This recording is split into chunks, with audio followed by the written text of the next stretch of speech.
पाहू आता काय करायचं ते. ठीक आहे, त्यांनी मला विनंती केली थोडा वेळ तरी या, मी आलेलो आहे. याचा अर्थ सगळ्या गोष्टी काही स्वच्छ झाल्या असा त्याचा अर्थ नाही. उद्या आणि आज दोन्ही दिवस असणार आहात. दोन्ही दिवस 2 दिवस आहे अधिवेशन. तुम्ही दोन्ही दिवस सर 2 दिवस पक्षाचं अधिवेशन आहे. तुम्ही दोन्ही दिवस असणार आहात. राज्यसभेवर जाणार तासांसाठी तुम्ही आलात सर. 2 दिवस आहे.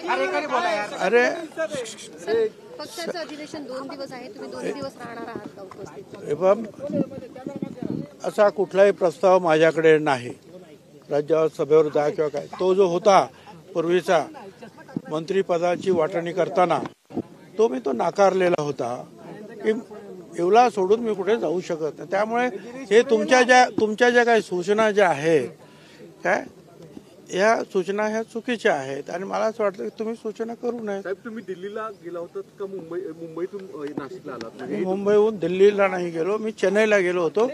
काल रात्री जे आहे समीर भाऊच्या डोळ्याचे जे आहे तिथे अपॉइंटमेंट होती. अजित पवारांनी तुमच्याशी संपर्क साधला का? तुम्ही म्हणालात की प्रफुल्ल पटेल, सुनील तटकरे, अजित पवारांनी तुम्हाला फोन केला का? सर अजित पवारांनी तुमच्याशी संपर्क साधला का? की अरे आता जाऊ तर नाही म्हणून सांगितलं ना.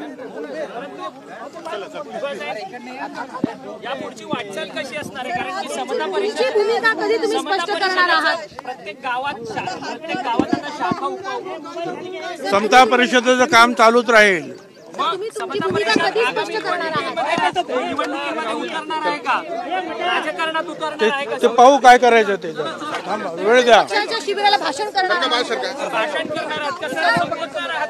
नमस्कार मित्रो, आपण बघताय MS24 मुंबई. बघत राहा. मी सुनील पाल, तुमचा कॉमेडीचा लाल. I like it.